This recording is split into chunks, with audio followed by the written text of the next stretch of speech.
We all lead busy lives, and actually with today's economy, we have even less time and money for the fun stuff. I'm Molly Culver, this is Neale Bayly, and we're going to show you why Suzuki C50 is the answer to your busy life. You're about to take a Suzuki summer cruise.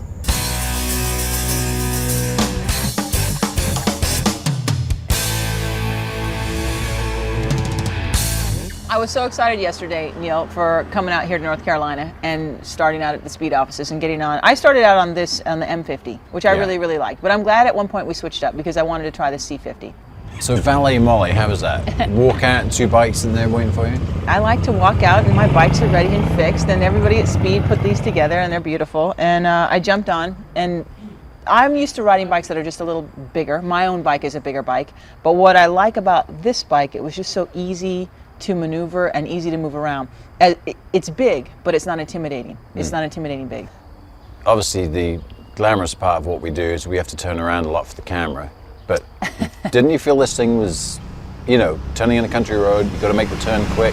It is my least favorite part of what we do actually, is just going down a road, turning around and coming back, because you're on a very narrow road and it is heavy, and I didn't have a problem. This bike, as we talked about earlier, it feels like it's about 400 pounds, and it was 6'11", you said, right? 6'11", 611 pounds, but a very nimble 6'11". I had no problems with it.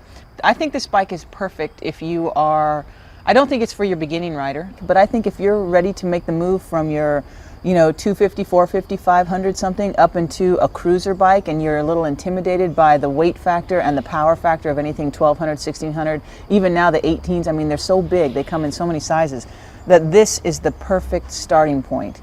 And if you can maneuver this and get good at it, you can maneuver anything.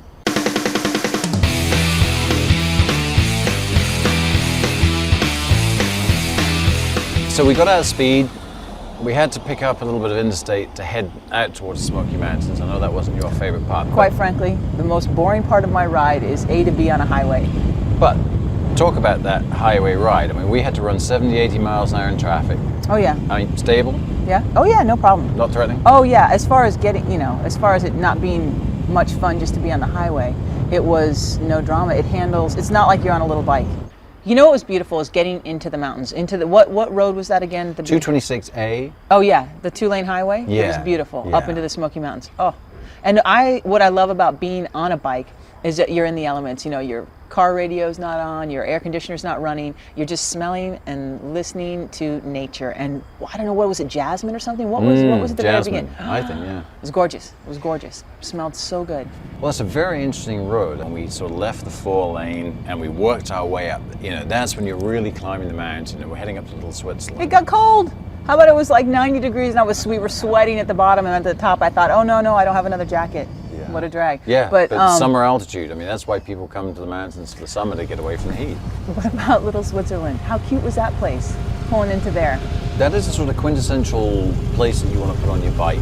If you're going for a cruise and going for a bike, you mark that one in. Let's do lunch there, let's stop our bike there, don't you think? They're so nice. The post office was like as big as my backyard. I can't, it was such a quaint little place, and everybody was very nice. I mean, there was no one in lederhosen yodeling or anything, but I mean, you know. I kind of miss that. I thought you might throw some. I was going to break him out. I was just about ready, man, to leave.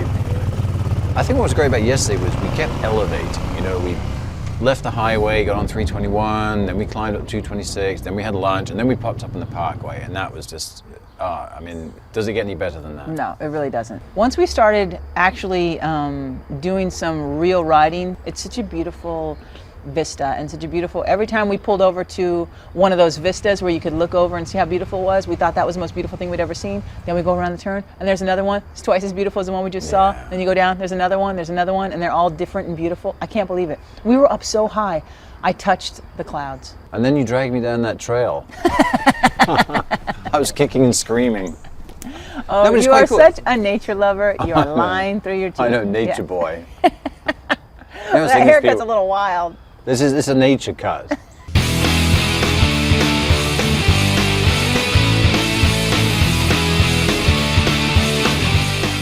How did you find the brakes?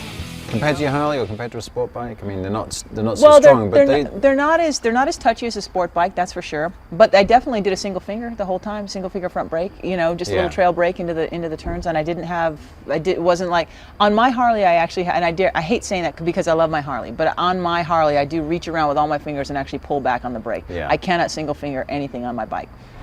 what I think is interesting is you have to realize that coming in under $8,000, this is entry level, lower price. I mean, you can spend a lot of money on motorcycles. You know, I think you have to look at it in that point. I mean, I think if you get on this bike and you think, you know, what are the brakes like? What's the handling like? And you start trying to compare something like a sport bike or a sport touring bike or something with ABS, then I think you're losing the plot. I think all the technology that they put in it, they're running in the racetrack that they put into this bike, fuel injection, all that is making this bike a very smooth and easy one to ride.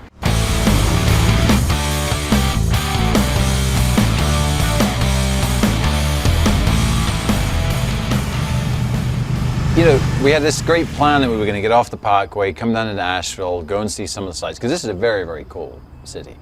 So what happens? We don't get off the Parkway till what, 7, 8 o'clock? I mean, it's just too nice up there, isn't it? Yeah. And off the Parkway, very simple ride into Asheville, and we pulled up here at the Princess Anne. I mean, what a fabulous place to stay. Originally it was a hotel, then it was, during the Depression, it became like a psychiatric ward, mental hospital for a little while. And she's in my room, and she came to see me last night. She's a nice woman, but she's a little nuts. Kind of the perfect end of the day, really. I mean, you know, cruise into Asheville, pull up right outside here, throw the bags in, and out to sleep.